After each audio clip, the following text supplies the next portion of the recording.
Okay, we are rolling, and you're making banging noises over there for some reason. Keeping myself awake. And I'm not sure. Wow. I'm sticking myself with a poker. Nice. Well, here we are in the studio, and first of all, we're glad to be back in the studio. We're glad to be back recording again. We've taken a little hiatus, and we are back. And So anyway, that's I'm Tom Peterson. And Dean Foster. And we have Torin with us today, our producer. Hello. Hey, Tor. We're all in studio. Sorry, I didn't mean to step on your hello there, Dean. You didn't. I didn't? No. Oh, I tried to.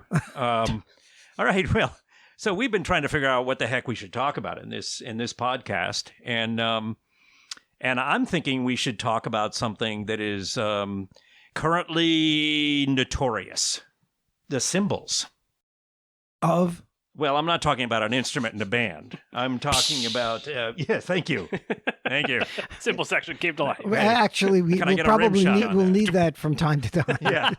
Okay, I'm all over it. I played percussion in high school, so I'm all over it. Got a snare drum available? I do, actually. Not nice. far from here. How about a penny Very whistle? nice. I don't. I'll find it, though. Penny Whistle. Remember her? I think I dated her in the 7th grade. In the 7th grade. It's always the 7th grade. That was a busy year for you. Oh, it was a very busy year. Yeah, 7th grade. After that was all downhill. Oh, well. Yeah, no, it's not symbols like you crash in a band or an orchestra, but symbols like symbology, like what Dan Brown has made a lot of money writing about. Oh, well, there's a cultural piece to this. By the way, Mr. Brown, if you would like to contact us, we will put you on the podcast, probably. I'm sorry, Dean. There's a cultural piece to this. Is there? Because that's amazing. Culture has its symbols. There are cultural symbols for everything all around the world. It's probably one of the most unique aspects of just being human. The humans have been creating symbols since the dawn. Maybe even the dawn. Even the dawn. Might be it. Even the words that you and I are using right now are symbols. They're just nothing but symbols. They're nothing but symbols. They lead to pictures, visualizations, actions. Exactly. Things like that. The meaning of a word, is the symbol of the meaning.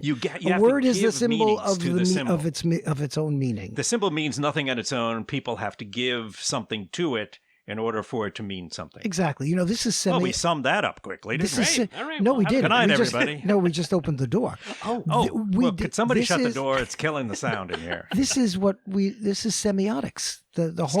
A whole field of linguistics. I think you can take something for that now. Some people would. Contact your local pharmacist. And well, there's an interesting, very fascinating. We'll be the judge of that. Phenomenon. I think it's called semantic satiation. Semantic satiation. It's easy for you to say. And it proves that the word is merely a vehicle for symbolizing the concept that the meaning stands for of the word. Like, here's the phenomenon. Okay. If you say a word over and over and over and over and over again, it loses its meaning. It loses its meaning, and you just hear the sound of the word and the sound. And you can't even remember how to spell it. Right. And the word becomes very weird. Right. That's right. Like if I say weird. This is semantic satiation. If he does that again, hit him with the poker. Okay, I'll get my poker out. Yeah. But it proves the fact that the word is just the symbol for the meaning behind the word. Right. Uh-huh. It is. Yeah. So how does this... No one's arguing with you. I'm not looking for an argument. But if you want an argument... Stop fighting! You and me outside. He's got a poker. Oh, look out. This is not good. Or maybe it's really good. We're not sure.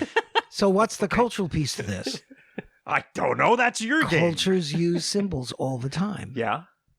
Okay, so give me an idea of what you might use a symbol for in a culture. Why would a culture use a symbol? Well, that because it seems like an indirect way of communicating. That's right. And so where's the benefit of that? I don't know. Again, I think that's his job, isn't it? I think so. Okay. Many times what it does is it allows you to say something or imply something without actually having to say it, because actually saying it is going to get you into big trouble. Thank you for interpreting for at A least Yiddish a small word. part of the audience out there.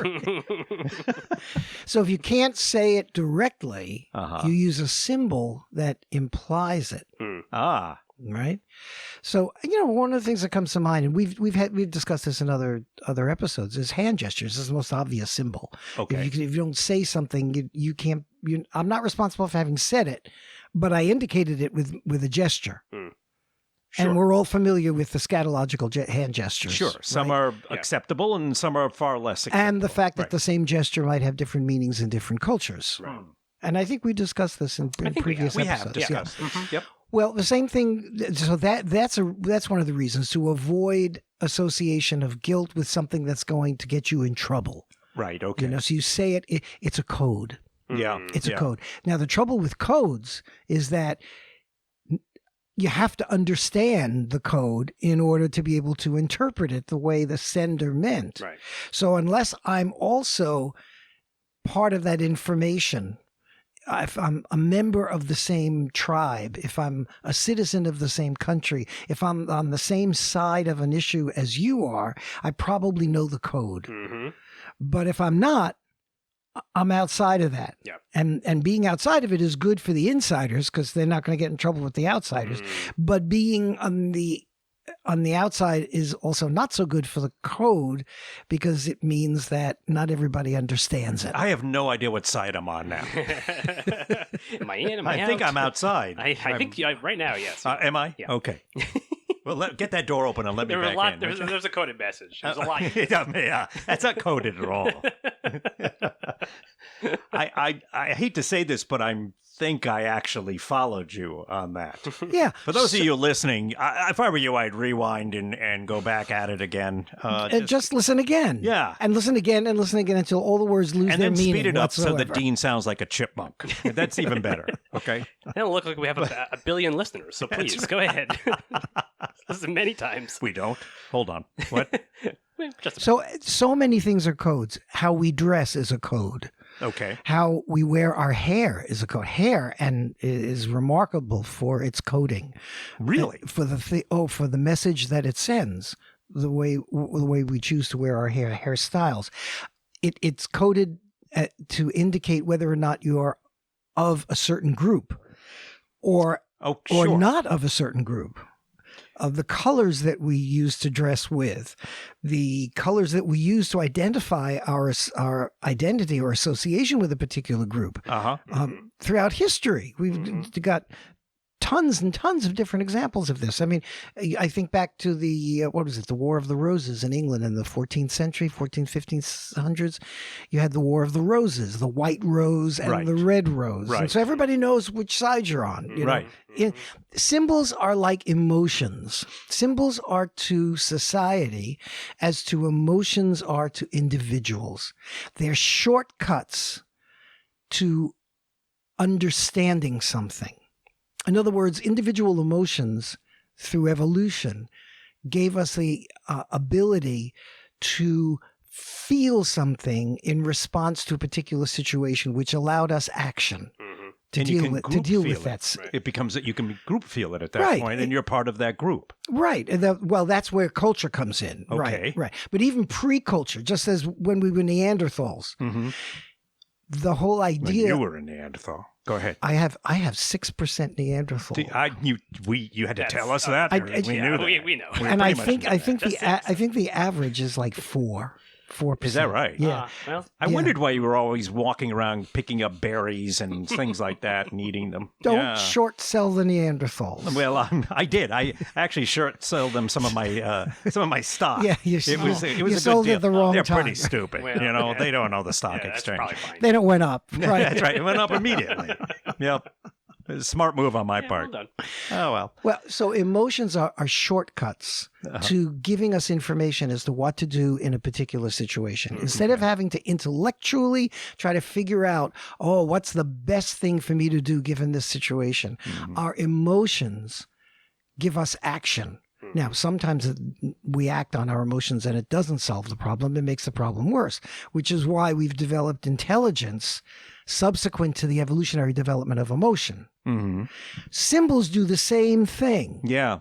They are shortcuts to all of us inside the tribe identifying with the tribe, and everybody outside the tribe saying, whoops, they're on the inside and I'm on the outside, or they're part of them and not part of me. Yeah. So let me see if I can take this in a direction that goes to if it's a very visible one, not ones that you're trying to do as a subterfuge of some kind to get away with something or to overthrow something or anything like that, but a very obvious form of symbolism, then we could look at national flags. Yeah, exactly. That is a perfect example of symbols, right? Okay. Yeah.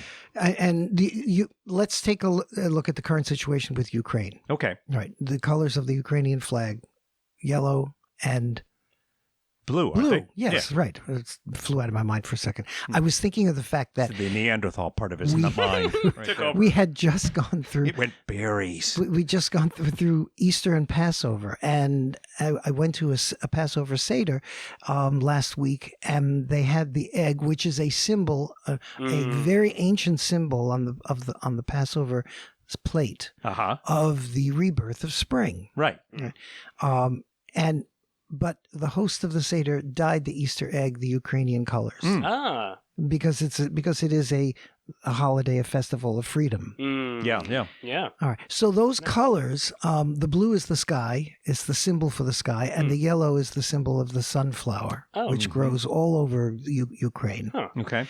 And these two forces, these two natural forces, create what is fundamentally, I think, part of the reason for the current situation, because the Ukraine has always been the breadbasket of Russia, if not the world. So it's been the farmland, not only sunflowers, but wheat and all sorts of things would be grown and produced in Ukraine. And without it, because it's so far south geographically than Russia, so much further south than Russia geographically, if you compare the production in the Ukraine of food with the production of food in Russia to the north, it vastly overwhelms the Russian numbers. Russians have been basically surviving on Ukrainian food, on Ukrainian sunflowers, on Ukrainian wheat. Yeah. And so the colors that are used in the symbols of Ukraine represent this. And if you understand the power of these symbols, Ukrainians for them, the sunflower is an incredibly powerful symbol. You look at the symbols in Russia, a powerful symbol in Russia that I think is iconic to understanding Russian culture is the Matryoshka doll. The doll within the doll within the doll within the doll. Right. Nesting doll? The nesting doll. That's right. And so why is this iconically symbolic of Russian culture? Because I think one of the essential things you need to understand about Russian culture is that there's always this superficial outer shell, and it hides an inner shell, which hides an even deeper inner shell, which hides and the baby inside the deepest part is very, very fragile and very, very weak and needs to be protected by these levels and layers and layers that keep going to the out and out and out. Sure. So the blustery, over the top, super emotional, bombastic, rhetorical outside. Yeah. The threatening outside. The use of the weapons, the constant threats. Yeah. This is all an exterior cover. To protect that inner creature body, That's what's whatever. driving it. Yeah. Right. Huh.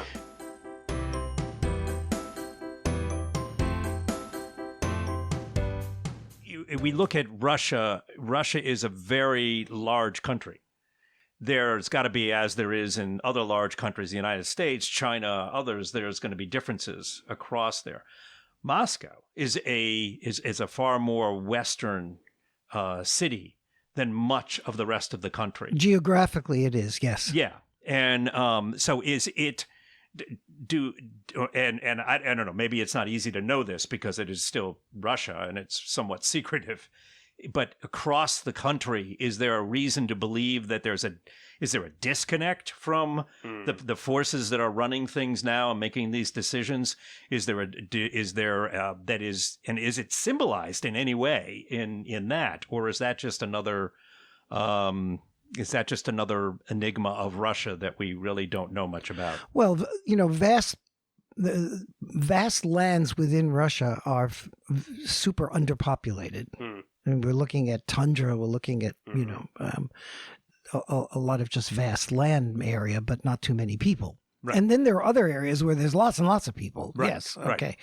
Right. I think your point is well taken, Tom. You do have Moscow trying very hard to keep this vast empire within an empire. Mm-hmm. There's the Matryoshka doll again. Yeah. Even within Russia as a nation state today, Moscow still has difficulty controlling every part of that landmass, and the fear always is that somebody somewhere is going to break away from our control, and so we've really got to maintain a lot of control, and therefore it's a natural crucible for autocracy. Recognize that never ever in the history of Russia have there been any moments of democracy, except very short-lived sparks here and there, just before, during, and just after the revolution and the Civil War. But it's inconsequential, really, because they went straight from feudalism and Tsarism, right, to basically communism, to basically gangsterism, which is what we have today. Right. Yeah. So there's no tradition whatsoever for holding anything together other than steely autocracy. Right. So, to your point, yes, Moscow is fearful that it will lose control of what's going on within its realms, and sees the current situation as proof, the failure of the Soviets, the collapse of the Soviets, as proof that without this kind of steely autocracy, they are in fact going to collapse. And the evidence of that for them is that the West is out there circling around, ready to take advantage of any situation where they can undermine the authority of the Russians in the region. And Ukraine represents that, because the majority of the people in the Ukraine voted to be part of the West. Right. All right. So Russia can simply not allow that. The symbols of Tsarist Russia was the two-headed eagle. It's still on the Russian. It's still the Russian state seal, I think. Okay. So the eagle is always looking east, make sure that everybody there is under the control of Moscow. Yeah. And also west, to make sure that the West doesn't do anything to stop us from maintaining the hard grip that we need to have over the lands in which there are Russians. Sure. All right. So symbols, a double-headed eagle. Double-headed eagle. There we go. Yeah. Coat of arms of Russia. Coat of arms of Russia. Yeah. Okay. Thank you. The producer finally did something. You're welcome. That's good. But it's interesting now that the symbol, this idea of symbols during this time of war with Ukraine, is becoming a code. There's becoming coded language for which side you're on. Right. So what are some of those symbols that we're seeing that are showing us both sides, I guess? Well, I think the Russian Z. Yeah. I've seen that. Where does that come from? I don't understand. I've never seen the etymology of it. I'm not sure. I mean, I can take a look, but I remember hearing it was sort of unknown. It's not like a World War Z reference, is it? It could be. It could be. That could be a theory. Yeah, I'll take a look. I think it is not entirely sure. Okay. So that's being used to symbolize support for the war. Right. Right? Right. But the need for coded symbolism, if you're against the war, particularly in Russia, is absolutely powerful. So I've been hearing about different codes that have developed to indicate by Russians who do not support the war that they are not supporting supporting Moscow or Putin, I should say, but they're against the war. Russians are very proud of the contributions that they've made to the world, and Russian culture has been, in many aspects of Russian culture, literature, the arts particularly, and I think of ballet, become symbols of Russian contributions to the world. Sure. They're very proud of the ballet. Sure, they should be. Tchaikovsky's great ballet, Swan Lake, is used and has been used historically in Russia. I remember hearing that. In many different ways. Politically, it became used as a symbol, as a tool for the fact that the government, whenever one of the leaders died and the decision makers in Moscow didn't know who the next leader was going to be, right, they played Swan Lake on state media. And so every time you heard Swan Lake being played, it meant that a government catastrophe has happened. Somebody, our great leader has died, and we're awaiting the next news as to who's going to be running the country. And so the ballet and the symbol of the ballet dancer has been used by those against the war as a statement that the government is in trouble. Okay. And we're going to have to change that government, or that government needs to change, or will change. So is it being used now? I believe so. I think the protesters have been doing that. Okay. Now, because of the very punitive new laws that have come down where you're not supposed to protest the war in Russia. Right. Those who are protesting the war are getting rounded up and jailed. Yes. So I think I was reading about protesters who, instead of showing up with protest signs, no war, they were showing up with signs that said no first letter of the Russian word for war, and then the remaining letters indicated by an asterisk. Okay. The remaining Cyrillic letters. Yeah. Right. Okay. I heard this, on a podcast. There was a podcast from NPR, Rough Translation. That's right. That's right. Yeah. Well, of course, the Russian security forces are looking. So this is an education for them. And then they have to reinterpret whatever the code is as to whether or not it's worthy of an arrest. So they're learning whatever the new code is. And the trick is, of course, to try to learn that code faster than anybody else does. And before it becomes, then you move on. Then you force them to move on. But and every culture's got its symbols. I mean, Torrin, you were in Hong Kong. Yeah. A few years ago during the strikes. Protests. That were happening there. Yeah, when you were talking about colors as symbols, I was remembering my friend who I was visiting, who had lived there for many years, was saying how red is symbolized pro-Beijing, which makes sense. Yellow symbolized pro-democracy, and blue represent pro-police. So it was similar to pro-China with the authorities. And didn't the protests initially start with the symbol of the umbrella? Yes, right. And it was the umbrella movement. Right. And why was the umbrella chosen as the symbol? Yeah. But I can look it up. Please do. I will. But yes, it was. Yeah, that's right. Yeah, and so those are very powerful symbols. And like you're talking about, folks, when they saw the certain colors, and it would be outside different restaurants and be on people's clothes, and they knew, okay, these are folks that I can relate to. And but let me just jump in for a second. I'm wondering if with the symbols like that, then depending on where it goes, where everything goes, what happens? You mean how this conflict works out with Ukraine? This conflict, or any conflict over in the past, with depending on where it ends up. And of course, that's an ongoing conflict with Hong Kong also. And where it ends up, those symbols can at some point become iconic and become part of the culture in some ways, right? Yes, absolutely. And then they become institutionalized as usually the victor's symbols. Exactly. That's what I'm saying. That they would have those as something that, and I'm wondering if it's a failure if those symbols just go by the wayside or get put over here in the file that says symbols not to be used in the near future. Absolutely. These usually become taboo. Yeah. or get outlawed. overnight. The swastika. Exactly. Explicitly outlawed. The swastika was nothing more than just an ancient Hindu symbol. Right. Right. It's been used before. Of course. Sure. And then it became corrupted by the Nazis. And then it became verboten. I mean, you can't do it. No, you can't. Absolutely not. So the symbol itself has no meaning whatsoever, but it's the meaning that the symbol represents. What you apply to it. Precisely. Yes. And that's what culture does. Culture says, I'm going to give this symbol a meaning. Yes. And that's where it suddenly becomes very, very powerful. Sure. Right.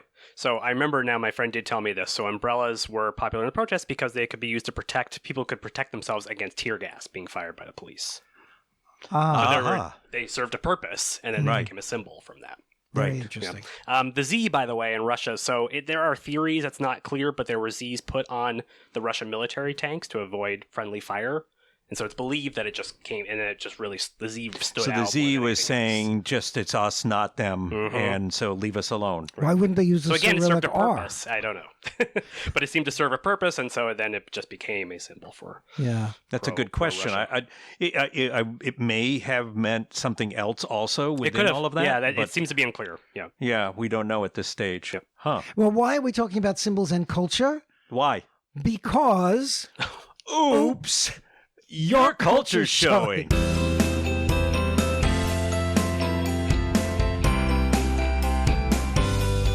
Yeah, we decided to wait till the end to do it this time. Forgot about that. Oh, wow. You know what? You know what also? Oops, something else is showing too. Yeah. There certainly is. A lot showing. Something sticking out of here. We were just too into the conversation. Oh, man.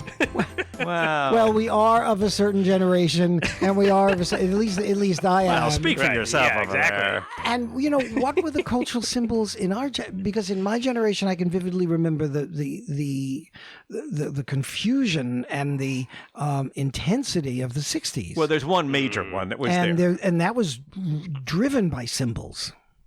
Yeah, there was a lot, but there was one that was the predominant one. There was one. Which one? Was the peace sign. The peace sign. Yeah. And that was the one that was I think was the dominant one. And the peace sign, by the way, was what? Because it's not universal. What do you mean? Was in what? the U.S., what was the peace sign? Oh, was it a hand gesture? Was it a no? Well, yeah, it was a hand gesture, and it was a drawn circle with a disarmament symbol. Yeah, there's a lot of discussion. Again, you go back to we're talking about the Z. There's a lot of discussion on where that sign inside the circle comes from. Some people, it's the foot of a dove. Some people, there's a few different things. It really doesn't matter. All that matters is what you were talking about before. What it means. What does it mean that to it's a you? symbol, right? Yes. Yeah. What does it mean? Because a lot of people, when we were growing up, there was a lot of people that sign meant things they did not like. Sure.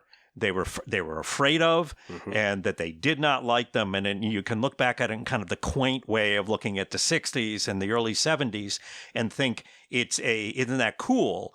But it really, honestly, at that time, it was so far from just being cool. It meant a lot.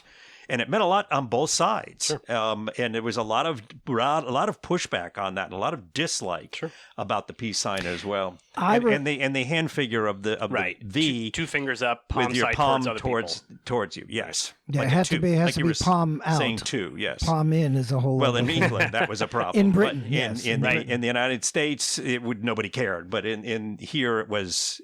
But it was that two anyway. beers That is the peace sign. It's there. It's the but it should be palm It's like out. showing the number 2 like that with your palm toward whoever. Churchill's you're showing V it for to. victory. Right. It was from Churchill. Yes, because if he did it the other way, it was which he It was an probably insult. did to Hitler also. But, Right. And if you don't know what that means you haven't gone through all of our podcasts. Go back to a prior episode. You've got to go back to the beginning With the hand gestures. and check out the hand gestures. Here's a hint: it has nothing to do with the Japanese toilet. Okay, there you go.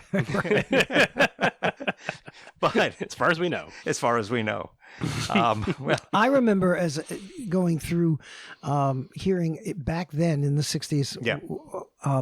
The peace sign, the disarmament sign that I think you were referring to, which looks like the dove's foot. yes, the dove's foot pointing down, I guess you could say. Yeah, that was, I think, originally used in Britain back in the 50s, even before the 60s, during the beginnings of the disarmament movement. And Bertrand Russell was actually one of the leaders of that Disarmament, movement. you're talking like missiles and Yes, things like nuclear that. Because that disarmament. started, it started to build up after World War II. Right. And so the vertical sign was the missile, the vertical. Right, okay. And then it was basically an interdit symbol superimposed over the missile. Okay. And okay. Yeah, so that's what. Anyway, that's a possibility what's too. What's an interdit? What is that? Interdit. You know, in Europe, the road signs where you can't enter. It's a circle with a diagonal slash. Gotcha. Do not enter. Except it doesn't go all the way across. And I use the French version. Wow, what a show off! You know what? Pas de problem. You know what? We're going to have to talk more about this. Can we go here? No. Which is clearly they use that a lot in France. That's French for no. That's right. Is that what that was? Yeah. Love it when he speaks French. I know. I love it. It's great. You know. But look, clearly there's another episode in this because. Well, you know, we've just been discussing symbols, and I guess because of current events, Ukraine, we started discussing symbols of protest. Right. But there's symbols of so many things. Right. Well, sure. Right. Well, I mean, there's lots of different movements which cross borders and are approached in many different ways, which is another area we can get into at some point because you've got. We can talk about what's happened in the United States as far as things like different movements, whether it has to do with race or it has to do with gender or it has to do with choice or any of those types of things. Sure. Yep. And any of those things, and they're going to have symbols with them, which they will find very powerful, and again, others will find disturbing for whatever Depending reason. on what I'm going to go way out there and say that everything. Whoa. Everything we do, every word we say, every gesture we make, every article of clothing that we put on, every color that we choose, every piece of food that passes through our lips, everything we do, every decision we make in every given moment has all been pre-programmed through our culture. Is there free will? Yes. We can talk about the role of free will in culture, but Blowing my mind. but that's how much we are coded and to some degree controlled by our culture. Yeah. So I've got a story about that. Coding as a symbol, not the winter coating, but coding. Or coding on a computer. Right, or coding on a computer. Right, not ones and zeros. From your generation, that's what you would think. Right? I'm a millennial, so that's okay. So coding in general, yes, all of human activity is a code. I'm sending you signals about so many things just sitting here opposite you talking about this. And I'm a little disturbed by it. We can't look you in the eye. I could say very disturbed, but yeah, sure. Okay. Well, you can go out on that limb right there and you can say that. And I'm going to go home and I'm going to pull the sheets over my head and I'm never going to move again. And that's a code for something. Oh, it is. Damn. Yeah. Oh, got me again. Just when I thought I was out, I'll buy it. He pulled me back in. And what you do under those sheets is a code. All right. Now we're moving definitely don't need to hear about that. It's time to wrap I this meant puppy how you up. sleep. Oh, of course you do. Sure. Uh-huh. Thanks for ruining it for everyone. I mean, what direction are you That's facing? a code too. And well, wow. Oh my goodness. Well, you know, I'm in the group of not wanting to hear more about that. no, people are phoning in right now, actually, and saying, No, we were taking calls. we're not. We're not even broadcasting live. Oh, so okay. people are knowing this is How'd they happening. get our number? But if you'd like to comment, Yes. We do have ways Just you yell can at get your hold of phone us. or whatever you're using to listen to this. Just scream We'll out hear the you. window. We'll hear and you. if you want to find out what direction Tom sleeps in, just let us know. I've put a camera up in my room. Oh, no. And I'm going online now, so you'll be able to see me. And now that alone should be a symbol of just absolute dread and fear. Right? Yeah, there. we need coding to make sure that never gets out Right. there. Yes, and a coat maybe. Yeah. Yeah, lots of coding. Lots of coats. Just pile them up on top Please. of me. We beg you. All right, look it. We're going to wrap this one up, but we'll revisit symbols, and maybe at some point. Yeah. maybe the whole drum kit at some point. Oh yeah. Sorry, I forgot. Thank you. Yeah, thanks They a were lot. taking a break. Now, You got one job. The finally. concussion section was taking us One freaking job. They should in really the stop whole smoking. thing. It's not good for you. I thought he was asleep, facing the other direction. Put my claves away. And Oh my gosh! Well, Dean Foster, it's great to be back in studio with you again. And, Terrific. Terrific. And yeah, terrific. You're saying that about yourself? Yes, or, and it's nice to have you here. Oh, Too. great! Thanks a lot. Thanks a lot. There's a You're symbol here in that, but we'll leave it alone for now. That was code. And it wasn't coded at all. Yeah, it was right. pretty blatant. It was pretty actually. explicit, yeah. And Torin, good to have you here too. Thank you. And I'm Tom Peterson, since nobody else wants to say my name. And by the way, oops, your culture's showing. Smell ya.